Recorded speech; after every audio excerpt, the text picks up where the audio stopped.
Hello students, আসসালামু আলাইকুম। Changing voice lesson 1 অর্থাৎ প্রথম ক্লাসে তোমাদেরকে স্বাগতম।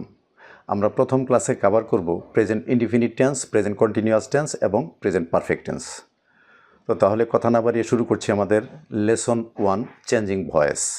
তার আগে একটি রিকোয়েস্ট আছে, যারা আমার চ্যানেলে নতুন তাদেরকে রিকোয়েস্ট করব ভিডিওতে লাইক দিয়ে চ্যানেলটি সাবস্ক্রাইব করার জন্য। তাহলে শুরু করছি চেঞ্জিং ভয়েস লেসন 1। ভয়েস চেঞ্জের লেসন 1-এ প্রথমেই আমরা জানব যে ভয়েস চেঞ্জ কাকে বলে। ভার্বের যে রূপ তার সাবজেক্ট সক্রিয় বা নিষ্ক্রিয় তা নির্দেশ করে তাকে ভয়েস বলে। অর্থাৎ এখানে সাবজেক্টের সক্রিয়তা এবং নিষ্ক্রিয়তাটা হচ্ছে মূল বিষয়। ভয়েস দুই প্রকার, অ্যাক্টিভ ভয়েস এবং প্যাসিভ ভয়েস। অ্যাক্টিভ ভয়েস হচ্ছে, এটা বাংলায় আমরা বলি কর্তৃবাচ্য। ভার্বের যে রূপ দ্বারা সাবজেক্ট নিজে কাজ সম্পন্ন করে এরূপ বোঝায়, তাকে অ্যাক্টিভ ভয়েস বলে। অর্থাৎ সাবজেক্ট যদি সক্রিয় থাকে সেক্ষেত্রে আমরা বলি অ্যাক্টিভ ভয়েস। যেমন এখানে আই ইট এ ম্যাঙ্গো, আমি একটি আম খাই, এখানে আমি নিজেই কাজটা করছি। এবং প্যাসিভ ভয়েস হচ্ছে কর্মবাচ্য, ভার্বের যে রূপ দ্বারা সাবজেক্ট নিষ্ক্রিয় থাকে এরূপ বোঝায়, তাকে প্যাসিভ ভয়েস বলে। অর্থাৎ প্যাসিভ ভয়েস হচ্ছে ভার্বের নিষ্ক্রিয়তা প্রকাশ করে। যেমন a mango is eaten by me, আমার দ্বারায় একটি আম খাওয়া হয়।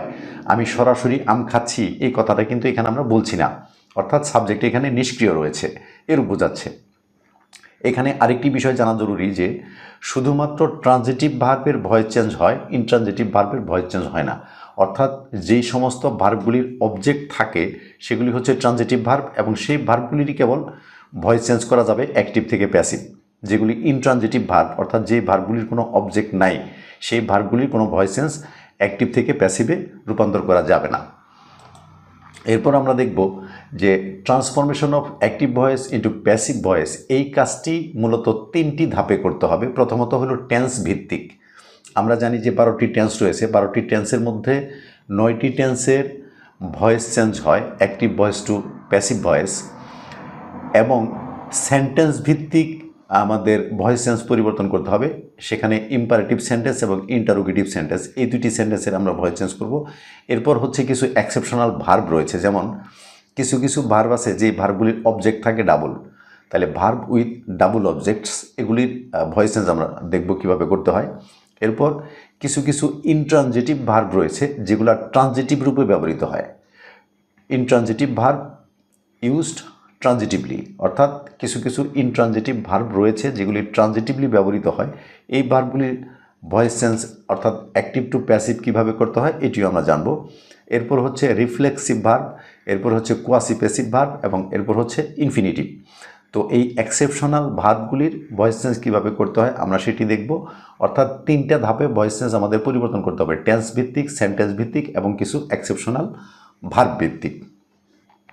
এরপর আমরা দেখব যে অ্যাক্টিভ ভয়েসকে প্যাসিভ ভয়েসে রূপান্তর করার কিছু বেসিক রুলস রয়েছে। এই বেসিক রুলসগুলির ভিত্তিতেই মূলত আমরা অ্যাক্টিভ ভয়েসকে প্যাসিভ ভয়েসে রূপান্তর করে থাকি। মাত্র 4টা বেসিক রুল এখানে আমি উল্লেখ করেছি। এই 4টা বেসিক রুলের উপর ভিত্তি করেই আমরা অ্যাক্টিভ ভয়েসকে প্যাসিভ ভয়েসে রূপান্তর করব। তো 1 নাম্বার হচ্ছে অ্যাক্টিভ ভয়েসের অবজেক্ট প্যাসিভ ভয়েসে এসে হবে সাবজেক্ট। আমরা কোনো অ্যাক্টিভ ভয়েসকে যখন প্যাসিভ ভয়েসে রূপান্তর করব তখন অ্যাক্টিভ ভয়েসের যে অবজেক্ট আছে সেই অবজেক্টই প্যাসিভ ভয়েসে হবে সাবজেক্ট। যেমন এখানে আমরা একটা এক্সাম্পল দেখি, আই ইট রাইস। এখানে রাইস হচ্ছে অ্যাক্টিভ ভয়েসের অবজেক্ট, এটাকে প্যাসিভে রূপান্তর করার সময় rice is eaten by me, অর্থাৎ রাইস হয়ে গেছে এখানে সাবজেক্ট প্যাসিভ ভয়েসের ক্ষেত্রে। এরপর নাম্বার 2, সাবজেক্ট অনুযায়ী সুইটেবল অক্সিলিয়ারি ভার্ব বসবে। এখানে রাইস এটি হচ্ছে থার্ড পারসন সিঙ্গুলার নাম্বার, এর জন্য যেহেতু এই ভার্বটি রয়েছে প্রেজেন্ট ফর্মে এবং এই টেন্সটি হচ্ছে present indefinite tense, present indefinite টেন্সের প্যাসিভ ভয়েসের ক্ষেত্রে সাবজেক্টের পরে অক্সিলিয়ারি বি ভার্ব ব্যবহার করতে হয়, অর্থাৎ এম ইজ আর। এখানে সাবজেক্টটি হচ্ছে রাইস, এটি হলো থার্ড পারসন সিঙ্গুলার নাম্বার, এই জন্য এরপরে বসেছে ইজ। এরপর নাম্বার 3, মূল ভার্বের পাস্ট পার্টিসিপল ফর্ম হবে, এটি সবসময় প্যাসিভ ভয়েসের ক্ষেত্রে অলওয়েজ মূল ভার্বের পাস্ট পার্টিসিপল ফর্ম হবে। এখানে আই ইট রাইস, ইট ভার্বের পাস্ট পার্টিসিপল ফর্ম হচ্ছে ইটেন, এখানে আমরা ইটেন লিখেছি। এরপর নাম্বার 4, সবশেষে বাই অথবা উইথ এই দুইটি প্রিপোজিশন যোগ করে অ্যাক্টিভ ভয়েসের যেই সাবজেক্ট আছে এটা প্যাসিভ ভয়েসে হয়ে যাবে অবজেক্ট। এখানে অ্যাক্টিভ ভয়েসের সাবজেক্ট হচ্ছে আই, এটি বাই যুগে মি অবজেক্টে রূপান্তরিত হয়েছে। এখানে আমি আরেকটা কথা বলে রাখি, এখানে প্যাসিভ ভয়েসের যে অবজেক্টটি থাকবে এটি যদি হয় ব্যক্তিবাচক তাহলে হবে বাই প্রিপোজিশন, আর যদি এটি হয় অব্যক্তিবাচক সেক্ষেত্রে এই প্রিপোজিশনটি হয়ে যাবে উইথ। তো এই হচ্ছে মোটামুটি অ্যাক্টিভ টু প্যাসিভে রূপান্তরের বেসিক রুল। এই রুলটা সবসময় আমাদের মেনে চলতে হবে ভয়েস চেঞ্জের ক্ষেত্রে। তো প্রথমেই আমরা শিখব হচ্ছে প্রেজেন্ট টেন্সের ভয়েস চেঞ্জ কীভাবে করতে হয়। তো প্রেজেন্ট টেন্স আমরা জানি যে 4 প্রকার: present indefinite tense, present continuous tense, present perfect tense and present perfect continuous tense. তো এই যে 4 নাম্বার যে টেন্সটি রয়েছে প্রেজেন্ট পারফেক্ট কন্টিনিউয়াস টেন্স, এই টেন্সের ভয়েস চেঞ্জ আসলে হয় না। এই জন্য আমরা প্রেজেন্ট টেন্সে 3টি টেন্সের ভয়েস চেঞ্জ রূপান্তর করব এখানে অ্যাক্টিভ টু প্যাসিভ। 1 নাম্বার হচ্ছে present indefinite tense, 2 number present continuous tense এবং 3 নাম্বার হচ্ছে প্রেজেন্ট পারফেক্ট টেন্স। তো এবার আমরা দেখব যে প্রেজেন্ট ইনডেফিনিট টেন্সের ভয়েস চেঞ্জটা কীভাবে করতে হয়। প্রেজেন্ট ইনডেফিনিট টেন্সের এখানে আমরা একটা এক্সাম্পল দেখতে পাচ্ছি, আই ইট এ ম্যাঙ্গো। আমি বেসিক রুলটা আগেই বলেছি যে অ্যাক্টিভ ভয়েসের যেই অবজেক্ট এটা প্যাসিভ ভয়েসে হবে সাবজেক্ট। এখানে অবজেক্ট হচ্ছে এ ম্যাঙ্গো, এখানে এ ম্যাঙ্গো বসেছে সাবজেক্ট হিসাবে প্যাসিভ ভয়েসে। এ ম্যাঙ্গো যেহেতু থার্ড পারসন সিঙ্গুলার নাম্বার এই জন্য অক্সিলিয়ারি ভার্ব ইজ, এবং ইট হচ্ছে মূল ভার্ব, এর পাস্ট পার্টিসিপল হচ্ছে ইটেন, এবং আই সাবজেক্ট, এর অবজেক্ট হচ্ছে মি, এর আগে বসেছে বাই। আমরা 2 নম্বর এক্সাম্পলটা দেখি, দি বয় প্লেস ক্রিকেট। এখানে দি বয় সাবজেক্ট, ক্রিকেট হচ্ছে অবজেক্ট। তো নিয়ম অনুযায়ী, বেসিক রুল অনুযায়ী ক্রিকেট অবজেক্ট, এটা প্যাসিভ ভয়েসে হবে সাবজেক্ট ক্রিকেট। যেহেতু থার্ড পারসন সিঙ্গুলার নাম্বার এই জন্য অক্সিলিয়ারি ভার্ব হচ্ছে ইজ, মূল ভার্ব হচ্ছে প্লে, এর পাস্ট পার্টিসিপল হচ্ছে প্লেড, এবং বাই যুগে দি বয় এই সাবজেক্টটি এখানে হয়েছে অবজেক্ট। এই হচ্ছে মোটামুটি প্রেজেন্ট ইনডিফিনিট টেন্সের অ্যাক্টিভ টু প্যাসিভে রূপান্তরের নিয়ম। এরপর আমরা একটু দেখব present continuous tense. Present continuous টেন্সে এখানে একটু ডিফারেন্স আছে স্ট্রাকচারাল, সেটা হচ্ছে যে অ্যাক্টিভ ভয়েসে সাবজেক্টের পরে auxiliary be verb am is আর সাবজেক্ট অনুযায়ী যেটা স্যুট করে। এরপর মূল ভার্বের সাথে সবসময় আইএনজি যুক্ত হয় অ্যাক্টিভ ভয়েসে, যেমন ইটের জায়গায় হয়েছে ইটিং, এ ম্যাঙ্গো এটি হচ্ছে অবজেক্ট। তাহলে এটাকে প্যাসিভ ভয়েসে রূপান্তর করার সময় এ ম্যাঙ্গো অবজেক্ট, এটি প্যাসিভ ভয়েসে হয়ে যাবে সাবজেক্ট এ ম্যাঙ্গো। এরপর সুইটেবল অক্সিলিয়ারি বি ভার্ব, যেহেতু mango third person singular number এই জন্য হয়েছে ইজ, এবং ইনডেফিনিট টেন্সের সাথে কন্টিনিউয়াসের পার্থক্যটা হচ্ছে এইখানে বি ভার্বের পরে বিং যুক্ত হবে, বি এর সাথে আইএনজি বিং। এরপর যথারীতি মূল ভার্বের পাস্ট পার্টিসিপল ফর্ম, এবং আগের মতোই বাই যুগে আই অবজেক্টটি হয়ে যাবে এখানে মি।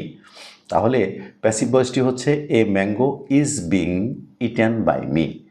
এই বিং এই ওয়ার্ডটি এখানে অতিরিক্ত যুক্ত হয়েছে ইনডিফিনিট টেন্সের চাইতে। ইনডিফিনিট টেন্সে এই বিং কথাটি ছিল না, এখানে বিং অতিরিক্ত যুক্ত হয়েছে শুধুমাত্র মূল ভার্বের সাথে আইএনজি থাকার কারণে। দ্বিতীয় এক্সাম্পলটা আমরা দেখি, দি বয় ইজ প্লেয়িং ক্রিকেট।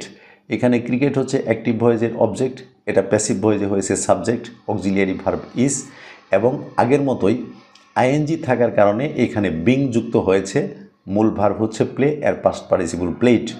এরপর দি বয় এটা হচ্ছে অ্যাক্টিভ ভয়েসের সাবজেক্ট, এটা বাই যুগে প্যাসিভ ভয়েসে হয়েছে অবজেক্ট।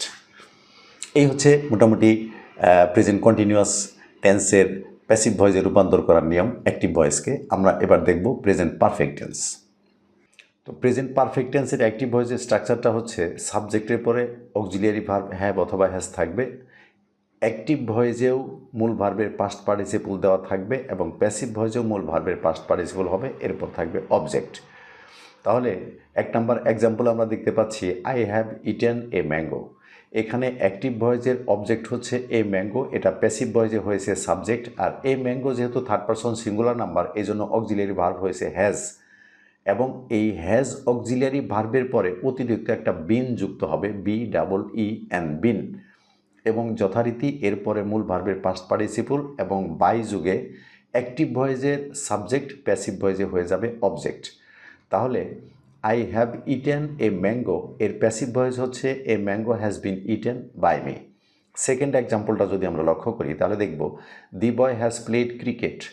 এখানে ক্রিকেট হচ্ছে থার্ড পারসন সিঙ্গুলার নাম্বার, এটা হয়ে গেছে প্যাসিভ ভয়েসের সাবজেক্ট।